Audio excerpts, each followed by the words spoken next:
I'm back in our online discussion in this course Applied Economics. So we are now in lesson 17 in this topic, minimizing and maximizing business impact. And we will talk specifically about the application of cost benefit analysis. So in the previous lesson, in lesson 16, we only discussed about the cost benefit analysis.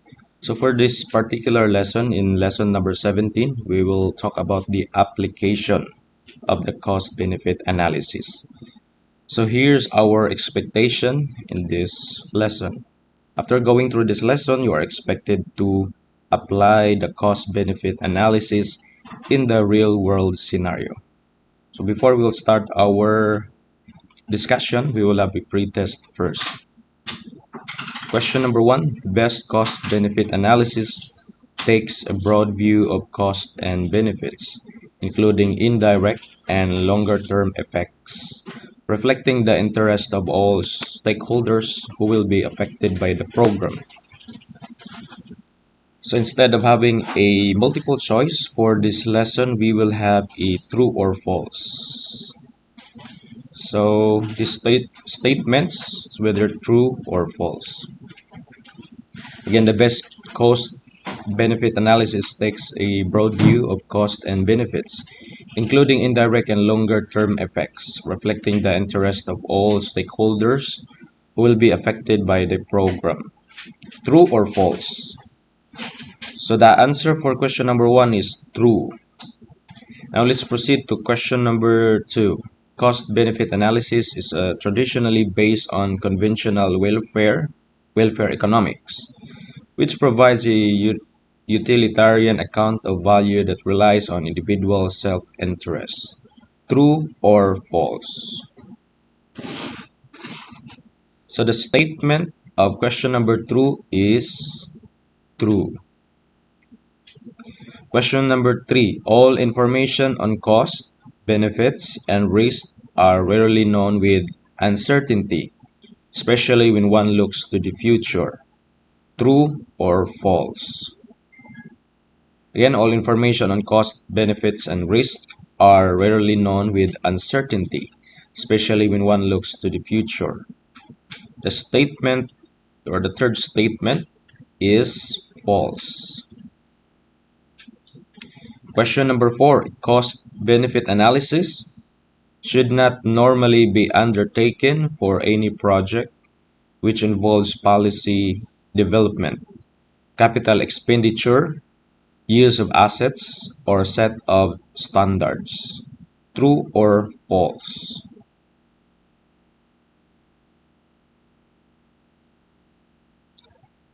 So the statement, or the fourth statement, is false. Question number 5. It is important to ensure that analysis is as comprehensive as possible. It is important to ensure that analysis is as comprehensive as possible. True or false? So the last statement is true. So now let's proceed to our lesson. So it is more complicated compared with the previous lesson that we discussed about. So to illustrate how cost-benefit analysis might be applied to a project, let us take an example of highway improvements such as the extension of Highway 54 in Metro Manila. So this is an example of a project. Okay, this is the extension of a Highway 54 in Metro Manila. So we will apply the cost-benefit analysis on this. So the local 4-lane highways, which carry the freeway and commuter traffic in Metro Manila, did not have a median divider, and its inordinate of the number of fatal head-on collisions lead to the name. They called it a killer road. Okay, they called it a killer road because of the fatal head-on collisions on this killer road. So the improvement of the highway would lead to more capacity, which produces time saving and also lower the risk but inevitably there will be more traffic than was carried by the old highways. Again, this one is no extension, call it Killer Road only. But for this project, we have they called it Highway 54 extension. Okay, they called it Highway 54 extension. So the following is highly condensed, condensed analysis using a hypothetical data. So as you can observe also here in the table, we have this rush hours. We also have non-rush hours. So we'll have this comparison between the no extension and the project Highway 54 extension. So the data indicates that for the rush hours, or they call it rush hour trips, the time cost of a trip is 5 pesos. Okay, 5 pesos. Without the project is 3 pesos. So it is more expensive to have this Highway 54 extension. But there's also an advantage of this. So it is assumed that the operating cost for a vehicle is unaffected by the project and is 4 pesos. Okay, so the project lowers the cost of a trip and the public response by increasing the number of trips taken. So there is an advantage if we will go to this Highway 54 extension because it will leisure our trip compared to ways that have no extension.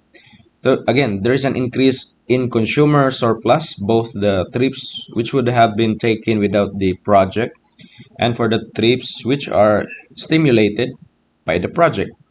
So for trips that would have been taken anyway, the benefit of the project equals the value of the time saved multiplied by the number of trips.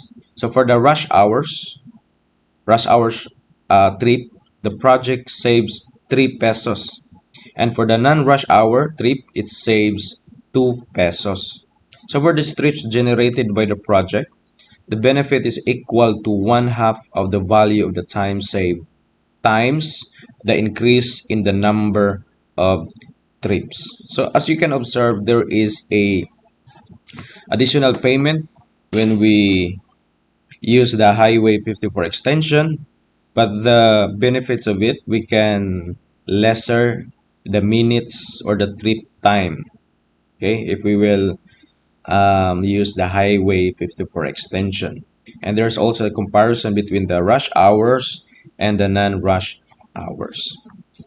So again, that's the importance of conducting a cost benefit analysis in our future project, and also if the project has been done already, we can assess the project if it is effective or not.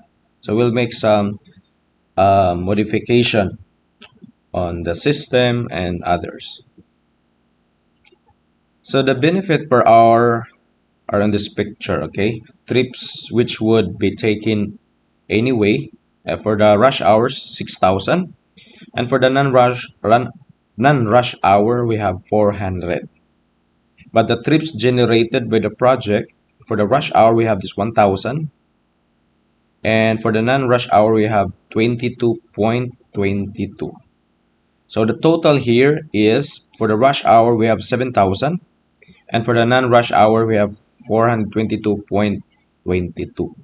So to convert the benefits to an annual basis, one multiplies the hourly benefit of each type of trip times the number of hours per year for the type of trip. So there are 260 weeks per year. So we have right here, we have in a year we have 260 weeks.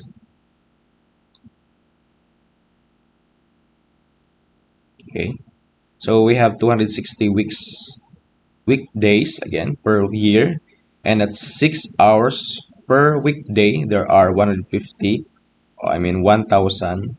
So this is just only an estimation. We have 1560 rush hours per year. Okay, per year.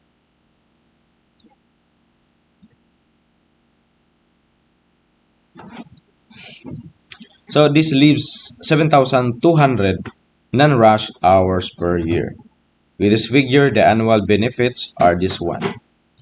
Okay, so we'll just erase first.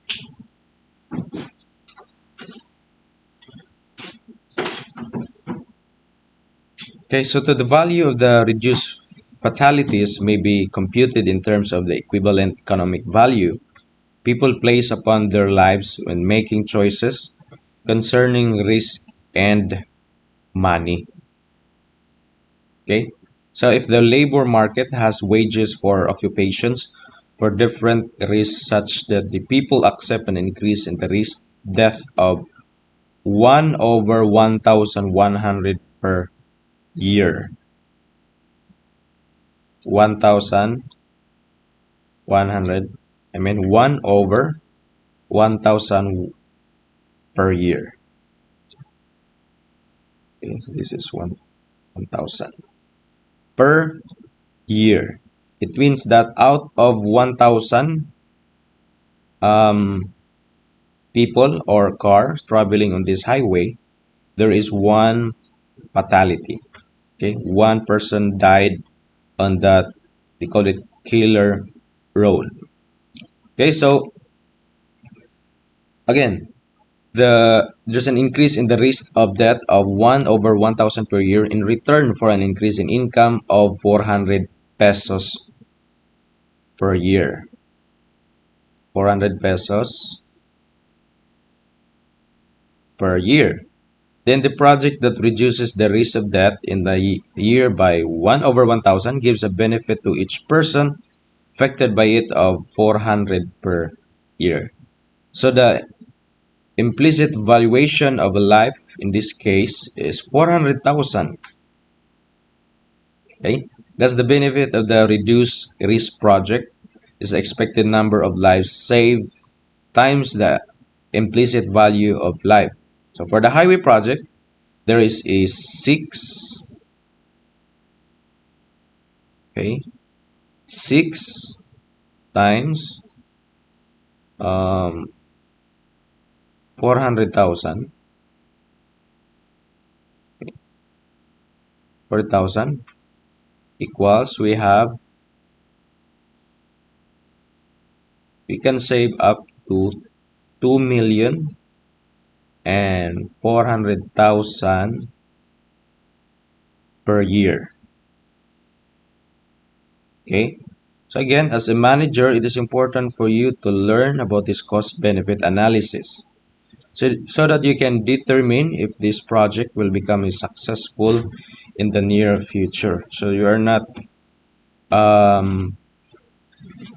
advised to create some project without any study on the particular project first, because it is very costly to to decide something that is not really studied well.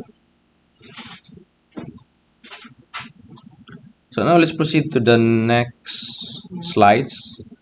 The annual benefit of the project.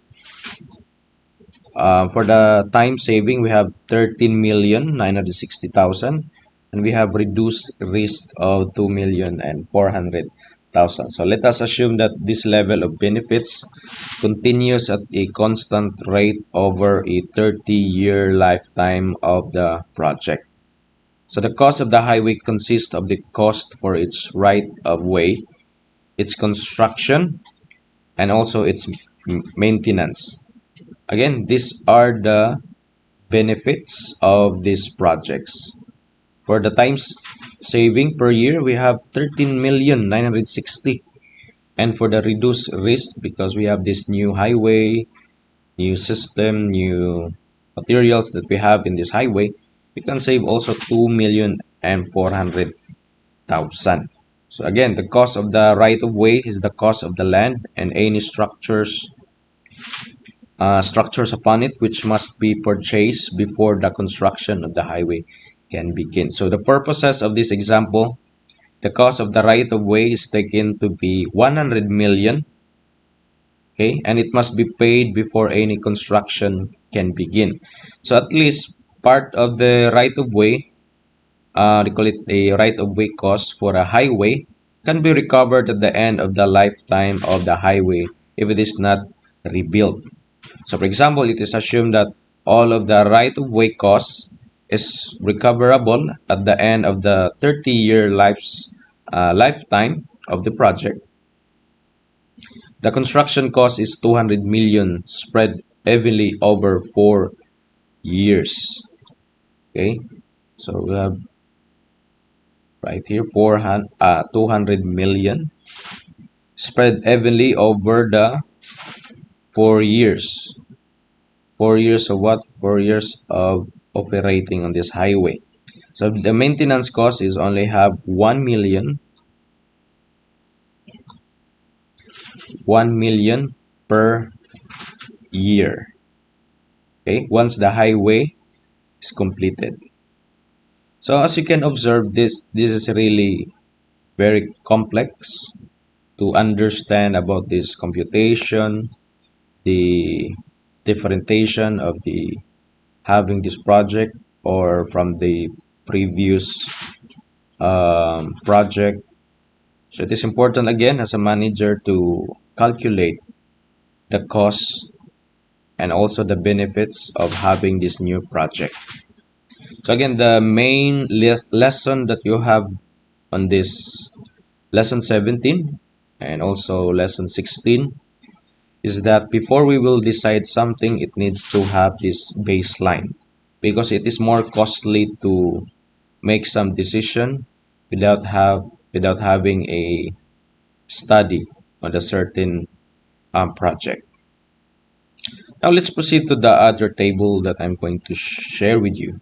The schedule of benefit and cost for the project are as follows. So we have here time year from 1 year to 30 years. So we can see here the benefits from 0 to or 1 to 4 years. We did not receive yet the benefits, but later on we will have this benefits we will earn. Okay, as to right of way, again this is in a million peso. So for example 16.36 million. Okay, 100 million pesos. But on the right of way we have this before we have this first year of the project, we will earn 100 million. But later on, after 30 years, we will have this cost, or we will reduce this 100 million. As to construction cost, okay, first to 4 years, we will spend 50 million on it. And as to maintenance, just like we have our discussion, from 5 years to 29 years, we will spend 1 million per year. So from 29 to 30.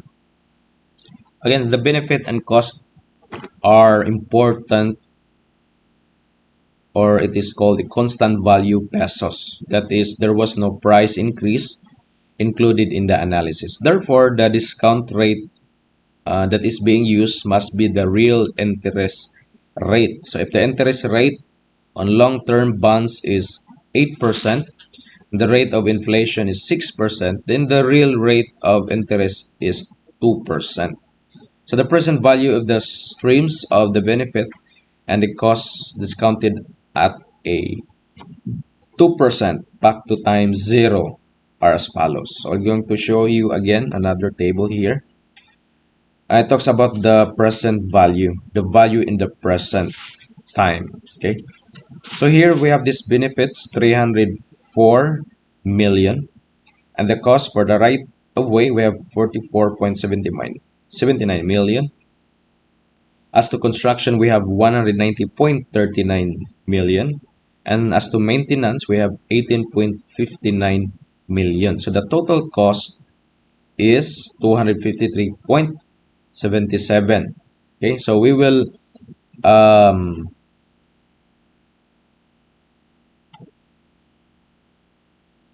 deduct the cost from the benefits. So 304 million minus 253.77 million, we have the net benefit of 50.35. So this is our present value. As we have discussed in a previous lesson, it doesn't mean that we have a lots of benefits. It doesn't mean that that is the best project that we need to choose, but rather we need to um, consider the present value because there are still costs on it.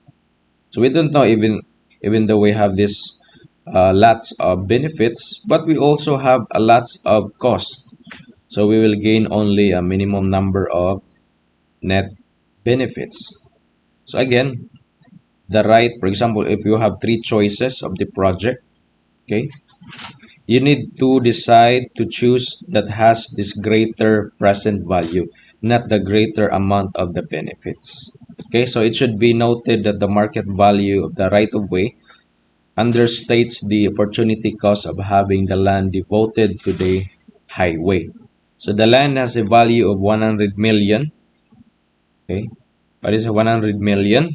Because of its income after property taxes. So the economy is paying more for its alternate use, but some of the payment is diverted for taxes. So discounted presented value of the payment for the alternate use might be like 150 million instead of 100 million. So another way of making this point is that one of the costs of the highway is that the local government lose the property tax on the land use. Okay, so I know that it is really complicated with regards to cost benefit analysis, but later on when you are in the industry and you will accept the managerial position, you can relate on this one. But the most important lesson that we can get on this again and again, before we will decide something, we need to study first. You need to have this analysis on the costs and the benefits. And you need to choose that has the greater present value. Again, what is the present value? The benefits deducted by the cost. So the total of that is called net benefits or the present value. Thank you. And for the valuing part, we need to reflect on this. That is, while we believe that cost benefit analysis is an important tool to inform agency decision making, the result of the cost benefit analysis do not trump existing law, according to Fred Thompson.